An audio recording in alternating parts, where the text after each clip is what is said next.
What is up, Blossoms? Today we're going to be going over the best gear in Moonlighter for your playthrough. First we're going to talk about the bow. So the bow is an essential. You're going to have some bosses that you can just deal with much better with range, and I would usually go for the top with the bow, the raw damage output, because that's just what you need. For instance, the stun isn't going to be that effective. The fire damage, the electrocute, you just want raw damage output when you really want to hit those bosses as hard as you can while they're at range. And that is one of the main choices you're going to have to make in this game. You're going to have to choose between raw damage output or a lot less damage but status effects. You've got the electricity damage, you've got the flamethrower, the poison. The strongest is stun. But the thing is you can get stun, the stun slime, and it will make all of your weapons stun. So potentially, you know, going for that more powerful raw damage output could be best. So I would say for the bow, definitely go for the raw damage like this one, the 300, and yeah, just move up that way. So you definitely want your bow. And next thing, choosing between your weapons. So if you're feeling like a pro, you like Monster Hunter, you like Dark Souls, you can go for a greatsword. It's just because of the boss's mechanics, they will hit you very quickly, and you will have to dodge between your attacks and between their abilities. And because of the swing speed of the greatsword, it's kind of difficult, and I wouldn't really recommend it for at least your first playthrough. If you want to go super safe, you can go for a shield. This is definitely a unique weapon because it does allow you to block bosses' hits instead of dodging, which can be very useful when they fire out their abilities very quickly. But for me, I went with the spear, and I went with the ones with status effects because it attacks very quickly in a succession, and the third one crits.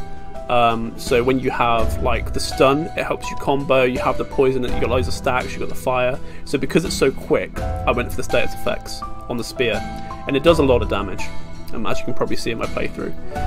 But yeah, you could go for stun slime and then grab the raw damage output. So yeah, in my opinion, for the weapons for your first playthrough, go for your spear if your attack is your best defense, and definitely go for the raw damage bow. And then if you're more of a defensive player, you like being a bit more reactionary, you don't want to just chug through potions and go ham on their face, play a bit more strategically, go for the shield, and definitely go for the top shield. Okay, now let's talk about the armor from Vulcans Forge. So you can get movement speed. Again, this is completely up to you. You will be dodging, which, as far as my knowledge is concerned, you don't get a bonus on your dodge speed based on your movement speed. Which means that in boss fights, your movement speed isn't going to help you that much because you're going to mainly be dodging and attacking. That's the two things you're going to be doing. So yeah, you can literally go for the heaviest armor you've got. Steel helmet. Go for the steel.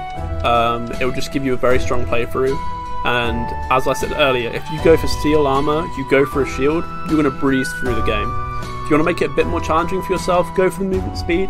It'll allow you to, you know, move through dungeons more quickly. In big boss fight rooms, you can avoid projectiles more easily.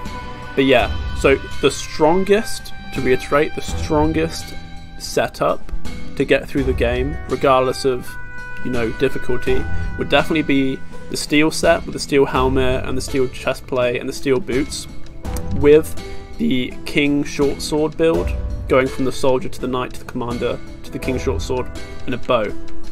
If you want to be a bit more nimble, more DPS orientated, go for the bow still, but go for the spear, the lightning rod spear route, and go for the nimble with the movement speed. So yeah, that's the gear here. As I spoke about earlier, I have this little slime following me around. That adds a stun to all my weapons, and in my opinion, that is the best pet so far that I've seen anyway. And then you've got these here. Your little amulets. So you will get the vampire amulet eventually. That gives you lifesteal on hit. That can really help you reduce the amount of potions you have to chug through, and it's definitely saved my butt a few times. Golem King amulet gives you 20% extra defense, reduces your life or something, but that defense is welcome because you will get destroyed by bosses without that defense. And also, just to add into the video, make sure that you upgrade your equipment with enchantments. It is very important that you upgrade your armor, because that's what gives you this defense stat. You see where it says the shield over there? Number 50. Yeah, you need that. You need that. It will help you block a lot of damage from attacks. So yeah, there is my best build setup. And I hope you guys enjoy, and good luck with your runs.